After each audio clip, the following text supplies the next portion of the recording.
Lesson 43. Moral Virtues. Are there any other virtues besides the theological virtues of faith, hope, and charity? Besides the theological virtues of faith, hope, and charity, there are other virtues called moral virtues. These virtues are called moral virtues because they dispose us to lead moral or good lives by aiding us to treat persons and things in the right way, that is, according to the will of God. Moral virtues are opposed to the capital sins. For example, humility is opposed to pride, liberality is opposed to avarice, chastity is opposed to lust, meekness and patience are opposed to anger, temperance is opposed to gluttony, brotherly love is opposed to envy, and zeal and diligence in what is good are opposed to sloth. Moral virtues differ from the theological ones in that their immediate object is not God himself, but the right order of our actions and passions according to reason. Moral virtues are those of the perfect man, supernaturalized in the Christian.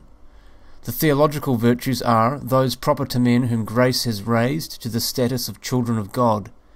The latter are of a higher order, but require the former. Which are the chief moral virtues? The chief moral virtues are prudence, justice, fortitude, and temperance. These are called cardinal virtues. All other moral virtues spring from the cardinal virtues. These are called cardinal from cardo, the Latin word for hinge, because all our moral actions turn on them as a door turns upon its hinges. All other moral virtues depend on them. Prudence, justice, fortitude, and temperance dispose us to lead good lives, as indicated below. Prudence disposes us in all circumstances to form right judgments about what we must do or not do. It teaches us when and how to act in matters relating to our eternal salvation. Prudence perfects the intelligence, which is the power of forming judgments. For this virtue, knowledge and experience are important. Prudence shows us how to leave earthly things in order to earn riches for eternity. It is the eye of the soul, for it tells us what is good and what is evil. It is like a compass that directs our course in life. It is opposed to worldly wisdom. Be prudent, therefore, and watchful in prayers. Prudence is a virtue of the understanding. Justice disposes us to give everyone what belongs to him. It teaches us to give what is due to God and to man. It makes us willing to live according to the commandments. Justice perfects the will and safeguards the rights of man, his right to life, freedom, honor, good name, sanctity of the home, and external possessions.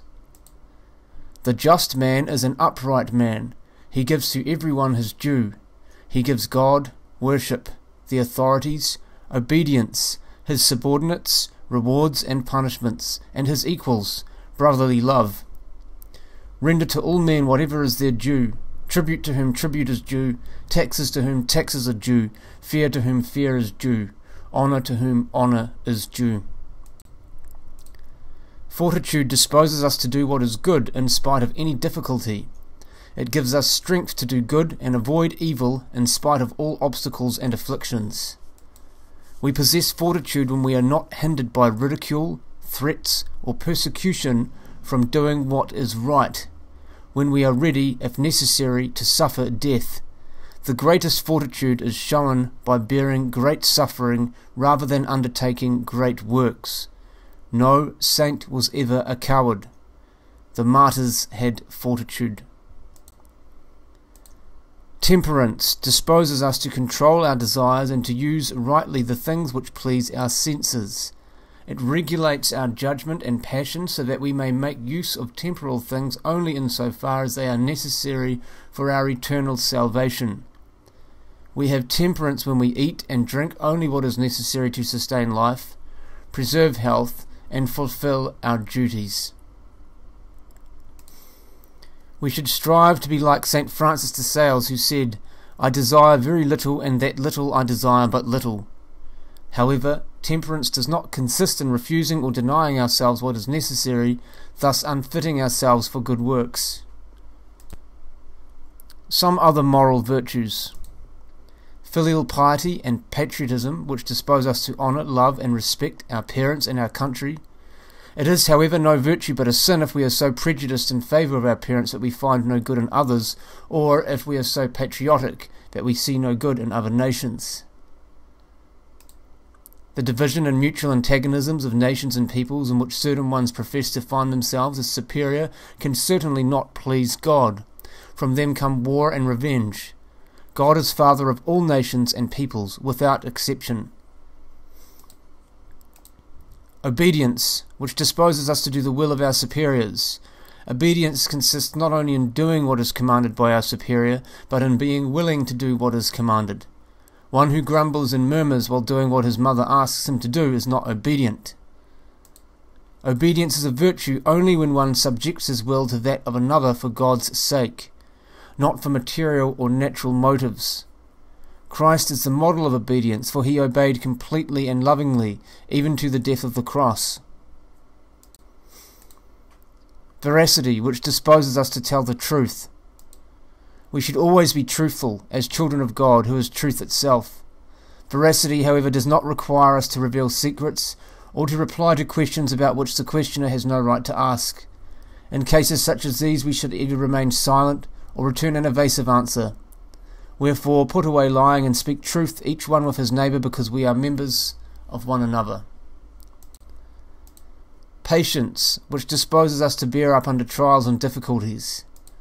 In sickness and ill fortune, in the difficulties of our occupations and our weaknesses, let us have serenity of mind for the love of God, and bear fruit in patience.